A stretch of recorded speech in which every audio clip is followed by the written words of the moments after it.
Bwana, nomo sana hii. Mzigo unafunguka katikati ya daradara moja hivi. Kuna abiria mmoja anasumbuka kweli kweli, tumbo hapa linamnyonga kiaswaswa.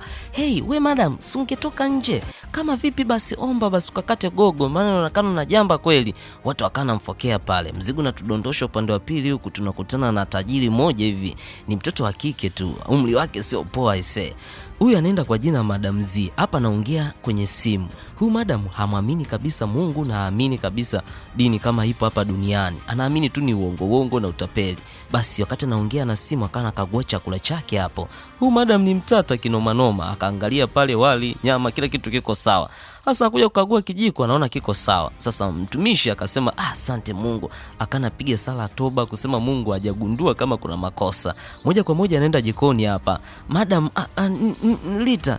Madam Lita anasema nini? Amekagua? Ndio ameweza kukagua na nikwambie tu hajakuta kosa lolote lile. Mambo vipi mtu wangu wa nguvu? Karibu kwenye hili bonge la tambala ise. Mimi naenda kwa jina DJ Panado na hii hapa inaenda kwa jina 7 Flix Recap. Kama mara yako ya kwanza kutembelea hii channel, make sure una subscribe, una like, una comment, unatokea pande zipi. Haya, tuendelee na movie yetu. Kivipi? Alikuwa anaongea na simu kwa anakagua.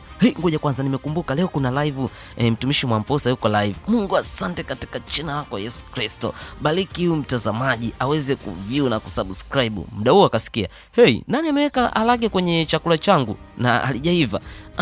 Ni mimi hapa Lita. Sasa nitakukata na hela 20 mshahara wako wa mwezi huu, sawa? Tena siku nyingine msirudie. Mkirudia nitawafukuza kabisa. Ndio madam, samani. Hakuna haja ya samani. Akarusha kijiko pale na akana sepa. Hao wawili wakabaki kushangaa tu. Huyu Lita akamsaidia mwenzake ili asikatwe yeye, imradi tu akate yeye. Shika kijiko chako, wewe makini unavyompelekea chakula huyu madam. Sasa huku nje tunakutana na mlinzi Peter, anaenda kufungua geti. Huku madam anaingizwa kwenye gari na yuko na mlinzi kabisa. Madam ana pesa za kutosha ise. Sasa mtaani huku kama kawaida abiria wakawa wanalalamika tu, jamani, vipi mbona hii safari hatufiki? Dereva vipi mbona unashindwa kuendesha gari kwa haraka? Huku na huku yule ambaye tulimuona tumbo likiwa linamsumbua mwanzoni akaweza kuamka. Mzigo unatudondosha ofisini kwa Madam Z. Anakuja hapa Baba Lola ni sekretari wake. Nini kinaendelea? Ndio hivyo, tumepewa miradi 40 katika wilaya. Basi akawa anapigia simu. Senator, sikia, hebu tutakuongezea pesa. Tunahitaji hiyo miradi tuweze kuisimamia sisi wenyewe. Najua tu kila kitu kiko sawa. Saluti sana Madam Z. Hata hivyo hawezi kunisumbua mimi kwa sababu nina pesa za kutosha. Huyu madam anafanya magendo mazee. Na hapa anapokea simu kutoka kwa mpelelezi wake kwa askari anakuja. Askari yuko njiani. Kweli bwana, askari wakana timba hapa. Kwa jina naitwa Detective Leonard, nimekuja kukagua hapa na hii ni warrant yangu. Jamani, sisi wahalifu. Kama si wahalifu basi kagueni. Detective akasema sawa, tunaombeni mtupishe. Kwa hiyo sawa. Na wewe basi akampeleka kwenye room ya kompyuta nyingine ili akaweze kukagua askari mwingine. Leonard akanamwambia, naona kama uko sawa, kuna kitu kinakusumbua. Madam Z akawa anachukua maji anataka kunywa dawa. Basi akawa amebugia dawa pale, inaonyesha kichwa chake hakiko sawa kabisa. Leonard Detective akawa anaendelea kukagua pale. Madam Z akasema kimalizo utaniambia. Sasa kaingia kwenye kompyuta hapo. Huku nyumbani kwa Madam Z, wapishi wakaendelea kumwandalia chakula cha saa 2 usiku, wanakiandaa saa 5, kuanzia saa 5. Naona kila kitu kiko tayari Madam Lita. Lita akasema, kuwa makini, tusifanye tena makosa. Unamjua jinsi Madam Z alivyo. Anaweza akatufuta kabisa kazi. Najua, lakini mbona tunaandaa vizuri tu. Sasa wakaendelea kupiga story pale. Lakini vipi kuhusu mali zake? Unajua zinanichanganya. Yeye ana asali lakini ana pesa. Ila sisi tunasali kila siku kwa nani hatuna hata pesa. Akasema sikiliza, mali zote ni za Bwana. Kwa hiyo usijali. Na mimi ninaamini hilo kupitia jina lake Yesu Kristo. Usijali. Kwa hiyo mali zake zote hizi ni za Bwana wetu. Kwa hiyo kila kitu kiko sawa.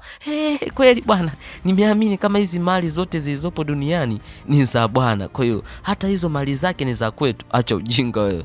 Huku detective wa kwanza akaendelea huku kwenye room kukagua. Akakuta kuna ushahidi wote ule unaomuonesha Madam Z anajihusisha na kitendo kibaya. Mkuu, kila kitu kiko sawa. Haya, kaendelea na majukumu mengine. Kisha na mwana detective amemaliza hapa, anakuja Madam Z. Umegundua nini? Akacheka tu, hakuna kitu nilichogundua. Nilijua tu unaweza kanipisha ofisini kwangu sasa. Detective akasema, lakini tuna wasiwasi na wewe kwa sababu pesa nyingi zimepotea. Hata kama, kwani umenishika na ushahidi? hata kama mkinishika na ushahidi bado mimi ninawatumia wanasiasa wengi. Basi detective akaondoka, kaahidi kuwa atamkamata tu. Sasa akamekuja hapa sekretari wake Baba Lola, akasema kila kitu kiko sawa, amekagua kule, hata mimi huko kila kitu kiko sawa.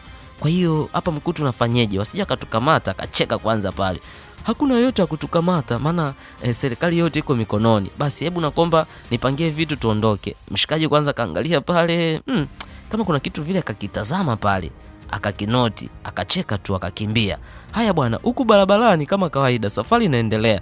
Basi watu wakanalamika, madam vipi? Mara jambe, mara tuegamie. Bwana dereva, kama vipi simamisha gari tumshushe tu. Oya, tumbo sori kamzidi pale. Anaoma kali kabisa huyu madam. Akawa anatapikiana pale. Jamani tumsaidieni huyu. Anaitwa Obey. Jamani tumsaidie vipi? Si utumuache tu bwana. Jamani madam tumsaidieni. Kila mmoja kana lalamika tu. Basi akampepelea pale. Sasa Madam Z na Baba Lola wako hapa. Madam Z akasema ngoja nimpigie detective nimpe onyo asiendelee kutufuatilia, maana akiendelea kutufuatilia huenda kuna kitu kinaweza kikatupata kibaya. Madam Z akasema ngoja nimpigie simu. Madam unasema nini? Madam akamwahidi kuwa aache kabisa kumfuatilia. Kwa hiyo mimi nitafuatilia kulingana na kesi, lakini siwezi kufuatilia wewe, mimi naenda kufanya kazi. Akasema sana kutakia kazi njema baba. Mshikaji akakata simu pale, akawa amepigia simu afisa mwingine. Mida usiku safari yake huyu Obie ikawa imemwishia hapa, hana kwa kuelekea na mvua inanyesha mida usiku hii. Haelewi jijini Lagos ataelekea wapi. Huku mtaani tunakutana na Madam Z na baadhi ya viongozi hapa, hawa viongozi wa serikali. Akampigia Senator, nimeweza kumpatia pesa za kutosha, nataka miradi yangu yote hiyo. Basi sawa, nimemkabidhi huyu kijana wako. Oya, unaambiwa kuwa watu wanakula rushwa kweli kweli hawa viongozi ese. Mwisho siku unaambiwa kuwa akafukuzwa pale bodyguard. Sasa sikia. Baba Lola, kila kitu sasa hivi kiko sawa. Tunaenda kupiga pesa za kutosha. Na huko mitandaoni tutadili tu na makampuni ambayo ni wanyonge. Sisi tutakuwa tunawachukua. Basi Baba Lola akasema sawa.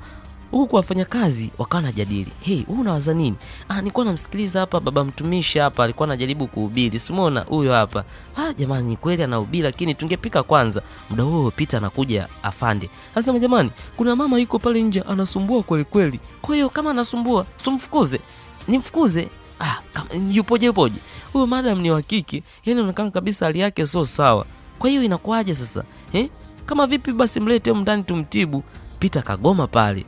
Kama utaki kumtibu basi ukamfukuze, unakuja kutupa taarifa za nini? Jamani ngojeni nikamchukue afu nimlete. Kwa hiyo Peter akaenda kumchukua. Lakini wakana shauriana hapa kama atakuwa jambazi na itakuwaje. Sasa huku kwa afande tayari yuko na afande mwenzie. Huyo afande mwenzie akasema kwa hiyo inakuaje? Umeweza kupata ushahidi? Lakini detective Leonard akasema hapana, hakuna ushahidi wowote ule tulioupata. Inaonesha hawa ni wameanza muda sana. Ni kweli hawa watakuwa wanashirikiana na baadhi ya viongozi. Detective anapokea simu kutoka kwa Madam Z. Madam Z akampa onyo, acha kufuatilia mtandao wangu, nitakupoteza ujue. Yaani acha kabisa, sawa? Huko akiwa anacheka kakata simu. Detective ile ilimpiga kinoma noma. Haya, mida usiku hii basi unaambiwa kuwa huyu dada amesaidiwa na hao wapishi. Akawa anashukuru pale. Asante sana. Lakini unaweza kutuambia jina lako nani? Akasema mimi naenda jina Obi. Sasa Obi, umefuata nini hapa mjini na mtoka kijijini? Jamani, sasa sikia, bosi wetu anakuja, asikuoni. Tunakuomba tukufiche, sawa? Hakikisha ujitokezi. Basi wakaenda kumficha hapo Obey ili bosi wao atakapokuja Madam Z asiweze kumpata pale. Unaambiwa wakana shangatu, nenda bwana. Muda huo Madam Z akawa na timba hapa, wakaja kumpokea hapo. Heshima yako mkuu. Mlinzi akawa ametoka nje. Madam Z sasa wakati yuko hapa, akawa karibishwa chakula pale. Madam, chakula kiko tayari mezani pale. Haya, nenda kaniandalie. Kipo pale tayari tumekiandaa. Muda huu simu naita. Kamishna niambie. Sasa alikuwa ni kamishna huyu wa serikali. Kamishna, sikia, kuna raia ameanza kunifuatilia. Usijali, huo panya nitamminya tu. Kwa hiyo tunakushukuru wewe paka. Tunajua wote panya wako chini yako. Haina shida. Mimi nitaisolve hii. Wanamzungumzia detective Leonard, maana ameanza kufuatilia issue ya watu wakubwa. Basi mkuu akasema sawa, nitazungumza nitalimaliza. Baadaye enda ukagua chakula. Hiki ndio chakula changu. Hebu naomba nipelekeeni kule kwenye ofisi yangu ya juu kule. Haya madam. Sasa mfanyakazi akawa na wasiwasi, labda chakula hajakielewa hivi. Maana Madam Z noma sana. Huku magetoni amefikishwa hapa. Sasa akawa angalia jinsi ambavyo maisha yalivyo huku. Muda huo kuna mtoto wa kike akaja hapa. Kamwambia, "Aisee, utalala tu kwa siku ya leo na nimekusaidia tu." Kumbe bwana alienda kwa jirani kwa Madam Z akaweza kumsaidia hapa. Utalala tu leo, asubuhi mapema tunakuomba uondoke hapa, sawa? Sawa, nimekuelewa. Sasa Madam Z akawa amemaliza kula zake chakula, anataka kunywa dawa. Madam Z ni kama kuna kitu ambacho kinamsumbua, kwa hiyo inabidi atumie dawa ili kumpoza kichwa chake. Akawa amemeza zile dawa ili kichwa chake kiwe sawa. Hapo alipo amewapoteza wazazi na pia yuko na ndugu yake mmoja tu ambaye mpaka sasa hatujui huyo ndugu yake yuko wapi.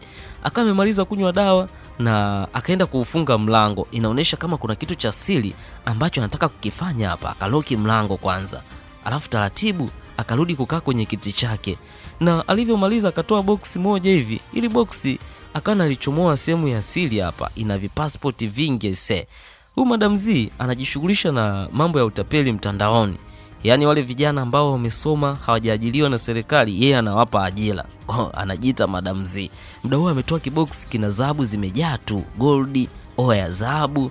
Basi hii ni gold moja hivi inauzwa bei noma sana, yaani unaweza kalisha daa nzima moja tu. Basi alivyomaliza anaenda zake kulala.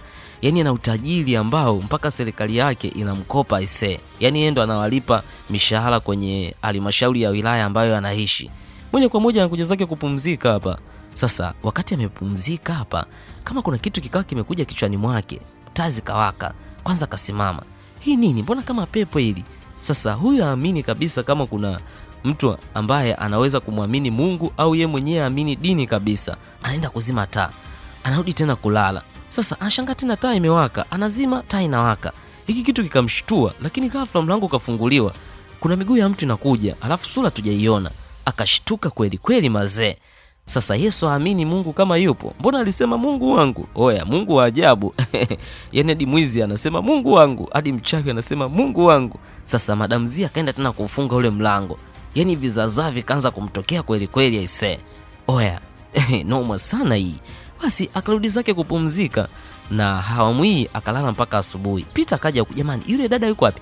Wewe Peter, utakuja kutuletea majanga ujue. Hebu nienda kwenye kazi yako. Lakini nilikuwa nataka nimuulizie tu kama yupo hapa. Jamani, hebu acheni kupiga kelele. Muda huu Madam Z anasikia kelele jikoni, inabidi kwanza aende jikoni kutazama kuna nini. Wewe Peter, unafanya nini jikoni? Na umekuwa mpishi? Hujui kazi yako? Madam, nilikuwa nataka tu kifungua kinywa kinishushie kwenye koo. Alikuwa ananisumbua kuniletea. Jamani, wanashtuka uongo wa Peter. Peter, nenda kanifungulia geti, kazi yako wewe ni getini. Madam akasema tusamee tu, sisi tusamee. Basi Peter akakimbia zake kwenda getini. Huku Madam Z akana hapa onyo. Ole wenu mnipikie chakula kibaya kama cha jana, nitawafukuzeni kazi. Mnanielewa? Ndiyo madam, tumekuelewa. Haya. Wao wakashtuka, andaa haraka haraka. Basi wakaendelea kumwandalia chakula cha usiku hapo. Sasa anakuja huku Peter, jamani sasa hapa Madam Z anasema vipi? Mbona mlango ufunguliwi? Mlinzi akasema kama kuna kitu kipo pale mlangoni. Madam Z anakuja na shangaa kumuona dada yake. Kumbe huyu Obie ni dada yake. Akasema dada, nini kimekuleta hapa? Hebu sikia, ondoka nyumbani kwangu na umaskini wako. Peter, hakikisha huyu akae umfukuze kabisa. Akamwamuru mlinzi aweze kumfukuza dada yake wa damu mazee. Huyu Madam Z pamoja na pesa zake, lakini huyu ndugu yake amemwacha nyanyasike. Sasa tutajua tu ukweli wake. Haya bwana, akawa anafukuzwa hapo.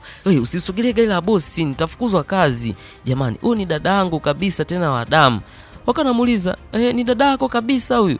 Mbona siamini, tumbo moja? Basi wote wakana sikitika tu. Wakati anatembea hatua mbili hazikufika kadondoka chini. Afande Peter, hebu tumuingize ndani tumpe msaada. Anita ana roho nzuri kweli kweli, ikabidi wamsaidie. Huku kwa Detective Leonard na mwenzie sasa wakawa nazungumza hapa. Afande Lama akasema, detective, vipi? Umeweza kupata ushahidi wowote ule tumkamate huyu Madam Z? Maana amekuwa ni hatari sana hapa wilayani. Huku na huku. Basi akamesaidiwa hapa. Lita akamwambia, hakikisha unamrudia Mungu wako, hakikisha unaomba. Lakini imekuwaje dada yako akusaidii? Anasema madam, hata mimi sijui, ni story ndefu sana. Huyu dada alikuwa maskini, lakini ghafla amekuja mjini, amekuwa tajiri. Leo hii Madam Z amekutana na baadhi ya rafiki yake. Hasa kuna kiongozi anatakiwa ampige pesa za kutosha. Huyu ni mkuu wa mkoa, wakawa wamemwita hapa. Sasa huyu mkuu wa mkoa anaenda kwa jina la Dr. Frank Obizo. Basi akakalishwa hapo chini. Sasa inatakiwa wampatie pesa za kutosha ili miradi yao iendelee. Kwa hiyo nikukaribisha sana Madam Z. Umenitia nini hapa? Kwa nini ukuja ofisini na umenitia huku mbali? Madam Z akasema, usijali, hebu ondoka kwanza hapo. Basi kabidi huyu mhudumu wamfukuze. Sasa Madam Z akanaomba kwamba anaomba kwanza uwekezaji yeye hapa, miradi yote ya serikali ile yeye ndo aiwekeze. Basi akanachomoa hapo baadhi ya maokoto, lakini Dr. Frank akasema hapana, mimi siko tayari. Akanakabidhiwa hapo. Dr. Frank ambaye ndo mkuu wa wilaya akasema siwezi kukubali kabisa kuchukua hizo zawadi kutoka kwako. Kwa hiyo kama utokubali, kwa hiyo inakuaje? Akasema hata miradi yako hiyo kama haitofuata sheria, mimi niko tayari kusimamia. Imradi tu kwanza unanipotezea muda wangu sasa hivi. Naomba kwanza nikuache, nikutakia siku njema. Bye. Sasa Madam Z akaapa kabisa kuwa huyu kiongozi lazima mfanyie. Kuna michezo waga naifanya. Sasa leo akampigia simu mtoto wa kike mmoja waonane, akakata simu yake hapo. Anakuja hapa baba Lola, akasema kila kitu kiko sawa. Kila kitu kiko sawa wapi? Amekataa tena, nakwambia huyu tutamfanyia kitu kibaya. Najua jinsi ulivyo madam, hujawahi kufeli. Ndio sijawahi kufeli. Huyu yana ataniona ubaya wangu, nitamfanya kitu kibaya. Oya akamwahidi kuwa yani Dr. Frank atamfanyia kitu kibaya se. Sasa baba Lola akasema mimi nakuamini sana, lakini tuwe makini. Umakini unatakiwa. La sivyo Madam Z tunaweza tukapotea. Kwa hiyo tuhakikishe kabisa tunamtengenezea beef. Sasa huku mtaani dereva wa Madam Z anakaguliwa leseni. Hey, wewe kijana, Mula, hebu leta leseni yako. Nimekwambia afande, leseni nini? Mimi naweza nikaendesha gari hili kali afu leseni nisipate. Leseni ninayo bwana. Wewe unabishana jeshi la polisi. Nimekwambia toa. Akawa anatoa urushwa pale. Unataka uonge jeshi la polisi mpumbavu wewe? Afande Mula, hebu kamata huyu kijana tumpeleke lock up. Sasa mshikaji akawa anashuka pale ili waweze kuonesha leseni yao. Wakawa anamwambia sogea hapa. Maana kana sogea pale. Ngojeni niwaoneshe leseni. Sasa mwana wakati anatoa kuna passport nyingi sana. Sasa afande wakagundua kuwa huyu mwana huenda ni tapeli. Sasa we Mula, twende kituoni pale ukatoe maelezo vizuri, sawa? Mwana akasema polisi, nitawapeni kitu chochote kile msinifikishe bwana. Lakini afande akajadiliana kuwa hawezi kupokea rushwa, akampigia mshikaji Detective Leonard. Umewakamata? Safi sana. Hebu waleteni kituoni hapa. Nyamsela hapa waweze kupigwa doti. Walete hapa. Oya ukisikia doti hizo ni noma. Sasa huku Madam Z anasema kuwa kijana wako ameweza kukamatwa. Pia amekamatwa na Detective Leonard ambaye anatupeleleza. Kivipi jamani? Kwa nini akamatwe kizembe? Hata mimi sijui. Kwa hiyo inakuaje sasa? Inabidi twende kituoni pale. Sasa huku nyumbani wamemsaidia yule OBA. Sasa huku akana mpigia simu Madam Z ili kumjulisha. OBA hali yake imekuwa mbaya kabisa. Basi wakawa analia tu atakuwa amefariki. Oya wanamgusa wanamuona yuko hai. Jamani yuko hai. Hebu mbebeni tumpeleke hospitalini. Sasa Anita akawa anapiga maombi pale. Waliweza kumuombea kweli kweli.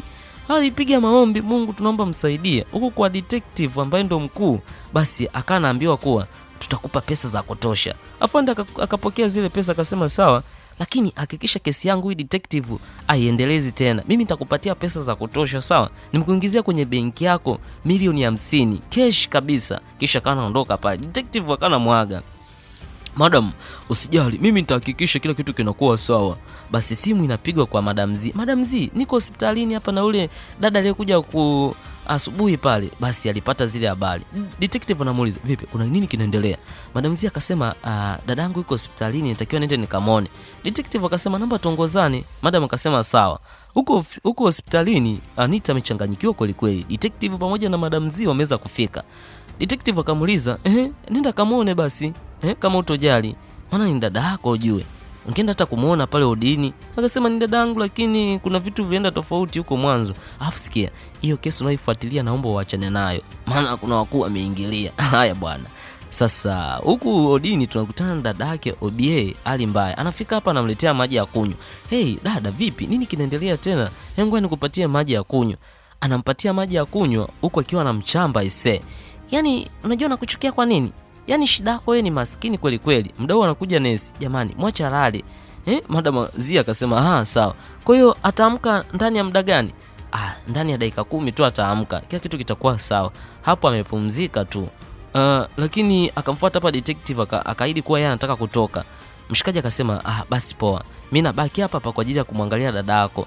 Sawa, mdau simu ya mshikaji kaa inaita. Ikabidi kwanza ipokee pembeni hapo na akamwambia kwa mdau, basi mimi nitakaa kama masaa na kusubiria. Akamwambia sawa detective, nitashukuru sana, lakini kwenye swala langu lile na kuomba uache kabisa kufuatilia. Maana sisi ni watu wakubwa alafu si watu wazito ujue. na hiyo pesa unayoifuatilia ya mkoani kuondoka, sio mimi nimeichukua, bali ni viongozi wako. Hao viongozi wako unaowaamini wao, yani hawakuamini hata kidogo, yani ni waongo kweli kweli. Basi mshikaji hapa anapewa siri kuwa kiongozi anayemwamini yeye amwamini hata kidogo, yeye ndo anayemzunguka. Basi siku zikawa zinaenda, na leo hii basi mshikaji hapa baba Lola akasema, natakiwa tufanye mchongo mwanangu. Sijui mchongo gani tena, ni wa asili ese, akumshirikisha hata Madam Z. Akapiga tu simu pale huko ofisini kwa Madam Z, hivyo kwenye utapeli mtandaoni, anazungumza na watu mtandaoni. Hey guys, nimeambieni wote tumieni hapo milioni 10 alafu mtaona miujiza itakayokuja. Madam Z ni tapeli kweli kweli. Yaani ukimwona unaweza kusema ni mama mwenye heshima zake. Basi watu wote hao wakaweza kutuma hizo pesa na anafunga kabisa kikao. Na akamwambia kila kitu kitenda kubadilika katika maisha yenu. Basi akaweza kupokea pesa nyingi. Na leo alikuwa na watu zaidi ya 50 na wote wametuma milioni 10. Huku nyumbani Madam Z anafika. Anawauliza, "Mnaweza kuniambia ni nani ambaye alimuingiza huyo mwanamke? Niambieni. Nataka baki hapa." Basi ikabidi Lita akubali. "Ni mimi hapa madam, ndo nilimsaidia na kumpeleka hospitalini. Maana niliona hali yake ni mbaya kweli kweli. Ikabidi nimsaidie. Kwa hiyo wewe ndo umekuwa baba msaidizi. Sikia. Shingapo unanidai ya mwezi huu?" "Nakudai kama naira 50,000 tu." Basi sawa, mimi nitakulipa naira 100 hii hapa. Kama hata naira 100 na nyingine nenda kuingizia kwenye benki." Kama amefurahia pale. Akamwambia, "Nakupa dakika 30 tu uweze kuondoka." "Madam, Mungu akubariki sana." "Ndio hivyo. Nataka uondoke kuanzia leo, una kazi." Oya, yani Mama Z halembeshe se. Bidada aliweza kufutwa kazi pale pale. Sasa mfanyakazi mwenzake huko akawa analia kweli kweli, maana alimzoea Anita na sasa kazi hana. Anakuja hapa Obey, anamshukuru kweli kweli. Na anasema aliyekusaidia yule amefutwa kazi kwa ajili yako wewe. Lakini sio mbaya kwa sababu sisi ni watu wote tunasali. Amefutwa kazi, kivipi sasa amefutwa kazi? Kwa mimi sielewi. Ndio hivyo, ameweza kumfuta kazi. Lakini Mungu yuko duniani hapa atalipa kwa kila mtu anayefanya mabaya. Sasa leo hii Madam Z akamuita dada mmoja hivi, na huyu dada inatakiwa aende kwa mkuu wa wilaya Frank ili aweze kumtega, aweze kumsambazia uongo mtandaoni kama anakula mabinti za watu. Sikia, hakikisha unamtega na uchukue video za kutosha, sawa? Hata mkishiriki poa, tusi hatujali. Akamuita baba Lola. "Baba Lola, hakikisha unafuatilia hii swala. Tunataka mtu awe hivyo." Sasa leo amenaswa Dr. Frank. Anapigiwa hapa madam kwamba tayari kila kitu kiko sawa, ingia mtandaoni utaona. Madam akasema, "Nimemaliza kila kitu." Kuingia mtandaoni kweli, tunamuona pale mkuu wa mkoa Frank na yule manzi wako pamoja na picha zimechukuliwa. Kisha akapiga simu, "Aisee, sasa kazi kuisha, tunaenda kupata pesa na miradi yote 40 inaenda kufunguliwa kwenye hii wilaya ambayo ni kwani nafungiwa na huyu Dr. Frank ambaye ndio mkuu wa wilaya." Basi Madam Z akaweza kumaliza mchezo kihivyo. Sasa leo wakati amelala hapa, mara mlango unafunguliwa. Madam Z anaonaga mauzauza tu kila siku. Mlango umefunguliwa, yeye amelala. Kushtuka, anashangaa kumuona mdogo dada yake. Maana dada anapotea. Inakuwaje sasa hapa mazee? Mbona mapicha? Mara ametokea tena. Dada yake akamwambia, "Unapenda sana pesa na waamini kama Mungu yupo. Sasa sikia, mimi nataka nife kabisa." Ufe kivipi? Sema nini? Yaani mimi nakuchukia kweli kweli kwa sababu wewe ni maskini. Yaani nachukia mimi maskini kwa sababu maskini ndio uliompoteza baba na mama. Sasa akapotea pale. Akanasema, "Haiwezekani, unataka kufa? Haiwezekani, usife bwana."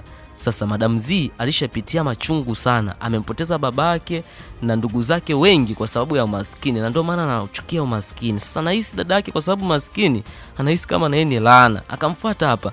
"Kwa hiyo Mungu anataka kumchukue tena na huyu ambaye ndio nimebakiwa naye?" "Hapana. Naomba tu nimsaidie tu, Mungu naomba usimchukue." Sasa akawa analia kweli kweli. Alivyokuja chumbani huko akakuta Obie amelala. Yaani Obie aamki. Anagundua kuwa huenda atakuwa amefariki se. Akawa anapiga kelele hapa. Piga kelele za kutosha ise. Sasa ikabidi tu ambebe amuwaishe hospitalini. Moja kwa moja akambeba ise. Anampenda kweli mdogo wake. Akaweza kumbeba hapa. Lengo tu amuwaishe hospitalini asife. Huku daktari akamwambia, "Tumejaribu kumpima lakini tunaona kabisa haemi. Inaonyesha kabisa atakufa." Madam Z akasema, "Jamani, fanyeni juu chini, kama ni pesa haina shida, mimi nitatoa." "Madam, tumeweza kuchelewa. Maana hali yake ni mbaya sana kwa sasa." Madam Z akasema, "Hebu nisikilizeni. Nimesema hivi, madaktari jitahidini mdogo wangu aweze kuamka tena kitandani. Mnajua huyu ni nani yangu? Ni zaidi ya ndugu." Kisha daktari akaondoka. Anakuja hapo mshikaji hapa Baba Lola akasema zile picha tuma sasa, mbona utumi? Umesikia? Tuma. Wewe nitume, yani dadangu anaumwa, nianze kutuma sasa hivi? Hebu subiri kwanza nimalize issue ya dadangu. Sasa Baba Lola aliweza kuchukia kweli kweli hizo kauli, kwa sababu anatarajia pesa kupiga kwenye hiyo miradi ya 40. Baba Lola akasema, "Kwa hiyo utumi?" Akasema, "Ndio, siwezi kutuma. Nikwambia dadangu anaumwa. Kwa hiyo wewe unataka tumwache?" Haya bwana, sawa. Kama umeamua hivyo, sawa. Kwa mara ya kwanza Baba Lola aliweza kumjibu tofauti Madam Lee. Sasa mshikaji akapiga simu, tukutane." Oya, Madam Zee anakuja kwa mdogo wake, anakuja kumtazama huko akizungumza maneno mabaya. "Nilijua tu, yani bora tu ungefia huko kijijini ambako umaskini uliko toka. Kwa nini ulikuja kufia mikononi mwangu? Wewe sikia, yani nakuchukia kwa sababu wewe maskini. Umaskini huu ndio uliosababisha babangu na mamangu wakafariki." Kwa nyuma anakuja afande detective Leonard akasema, "Mbona unazungumza hivyo?" Ile Madam Zee anageuka na muona detective. Akamwambia, "Kwa hiyo ulikuwa muda gani hapa kuangalia huyu maskini? Huyu ni maskini." "Wewe maskini nini?" Akamkunja pale. Akamwambia, "Hivi wewe unafahamu mimi babangu na mamangu walikufa nini?" Basi akakimbia pale. Detective Leonard ikabaki kushangaa tu mazee. Huyu mwanamke amechanganyikiwa, ikabidi amfuate. Akawa anashangaa. Kwanza akafunga mlango ili amwangalie huyu mwanamke anayesema ni dadake, afu eti anamchukia tena. Yeye ndio aliyemleta hospitalini, kwani asingemwacha afu. Akasema, "Sikiliza madam, na hakika utapona tu, Mungu yupo." Sasa huku kwenye gari lake mara akashangaa washikaji wakawa wamemgeuka huku dereva anaenda kwenye sehemu isiyo yake. Akasema, "Hebu tulia, unajua tunataka tuende wapi?" Sasa wale ndugu zake wakaweza kumteka Muda huo anashangaa detective, mara madam arudi, akati alisema nusu saa atarudi. "Kaa kimya huko. Unataka uwe bosi wetu, wewe sio bosi wetu." Mshikaji huku akawa anamuuliza huyu mpishi, "Vipi? Umekutana naye?" Akasema, "Detective, sijamuona Madam Zee sasa hivi toka asubuhi." Sasa simu ya Madam Zee inaita hapa, ghafla ikakatwa. Mshikaji akashtuka, hii dili ina maana kuna nini? Mbona simu zinaita sana? Oya, ikabidi ampigie simu tena. Lakini wanasema namba unayopiga kwa sasa haipatikani, tafadhali jaribu tena baadaye. Oya, mshikaji alishiwa pause Huku sasa kumbe aliyefanya mambo yote haya ni Baba Lola. Baba Lola akasema, "Hakikisheni mpuuzi mnachukua zile picha za Dr. Frank ili tuweze kuzisambaza aweze kututumia zile pesa tuondoke nazo." Kumbe mchezo mzima ulikuwa ni Baba Lola. Baba Lola ameweza kumgeuka Madam Zee. Huku aliyemgeuka sana ni yule mlinzi wake. Mlinzi wake kana tabasamu tu, maana anaenda kupata pesa nyingi kinoma noma. Wakati Madam Zee amelala hapa, basi mshikaji akawa anawaza kama sijui ni mjunje huyu, mbona anaonekana na kalio huyu. Akameingiwa na tamaa mazee. Kabla hajafanya chochote kile, unaambiwa kuwa mzigo unatuhamisha upande wa pili huko hospitalini. Tunakutana na Lita. Sasa Lita akawa naomba hapa, "Mungu Baba, tunaomba bariki kama kuna gonjwa lolote lile lililopo kwenye mwili wa huyu dada litoke kuanzia leo." Maombi yalishushwa pale vibaya mno, na aliweza kumwombea pia Madam Zee kokote kule aliko awe salama. Sasa mzigo unatutupa huku kwenye dunia nyingine. Tunakutana Madam Zee amehamishwa kwenda mbali kinoma. Anaoneshwa maono hapa, ni kama vile alikuwa anamtukana Mungu. Sasa Mungu anaamua kulipa kisasi. Oya, ameitwa hapa na Roho Mtakatifu, na kuna roho inamuita, "Wewe nani tena unaniita?" Basi hii roho ikasema, "Kuanzia leo tubu maovu yako yote. Basi Mungu niko hapa, nitaweza kukuokoa." Basi Mungu alimwahidi kuwa akitubu tu maombi ataondoka kwenye kifo. Kwa hiyo Madam Zee akawa ametulia zake hapa, yani anaona mambo ya ajabu kinoma noma, na Mungu akamwahidi kuwa atamrudishia kila kitu. Asema, "Mungu, naomba nisamehe, sikujua." Kwa bahati nzuri akashtuka kwenye maono. Anashangaa ni Baba Lola. "Ni wewe Baba Lola? Ndio umenisaliti?" "Ndio mimi, wewe ulikataa kutuma picha. Sisi tunataka pesa tu." Oya, Madam Zee anashtuka. Muda huo Detective Leonard akawa amekuja hapa. Kwa hiyo mwisho wa siku naambiwa kuwa wakaweza kumkamata Baba Lola. Huku na huku detective akapiga simu, "Jamani, kuna mtu anatoka nje hapo, mkamateni." Yule aliyekuwa anataka atoroke na yaka kamatwa moja kwa moja, wahalifu wote wanakamatwa. Mama kana lia hapa, Mama Zee, "Jamani, naombeni mnisamee tu." Baadaye anakuja huko anakutana na mfanyakazi wake aliyemfukuza, ndio aliyemsaidia hapa dadake. OBA ameweza kuamka. Oya, Mungu wa ajabu ameweza kumfufua OBA, ameweza kuamka. Akamkumbatia pale, "Dada, naomba nisamee." Basi akaweza kuomba msamaha pale mazee. Dadake akamwambia, "Nimekusamee mdogo wangu." Huku dokta anakuja kuamini kuwa mtu amefufuka vipimo vilionyesha amekufa. Basi Lita akawa anasema, "Mungu asante." Anakuja kushangaa mtu ni mzima. Hii ni miujiza Dokta aliweza kushangaa kweli kweli, mtu aliyefariki vipimo vimeonyesha eti amefufuka. Dada, naomba nisamehe sana kwa kukufukuza. Dada akasema sawa, ambaye ndo dada Rita. Moja kwa moja anamfuata detective, akasema detective, niko hapa, naomba nikamate. Basi moja kwa moja Madam Z anakamatwa na detective Leonard. Tayari detective ameweza kukamilisha malengo yake ya kukamata mtu mhalifu ambaye ametafutwa miaka 20 kwenye mji wa Lagos. Baada ya miaka 5 Madam Z ameweza kutoka nje, na hapa kuna kipindi kinaendelea cha kuwasihi vijana ambao wanatamaa, ambao hawamjui Mungu. Basi Madam Z anazungumza hapa. Sasa kamuulizwa, ilikuwaje sasa ulivyokuwa gerezani? Madam Z akasema, huko gerezani tulikuwa tunaomba, tunaamka asubuhi. Kwa hiyo niliweza kuwa mtu wa Mungu na nikawa nawafundisha vijana kutenda mambo mazuri, na serikali ilivyoona kuwa mimi nimejirekebisha wakanisamee. Lakini kuhusu detective Leonard, kwa sasa yeye ndo mume wangu. Sasa hivi yeye ndo aliyenioa. Kwa hiyo nilivyotoka tu jela, yeye akawa amenichumbia na tumefunga harusi.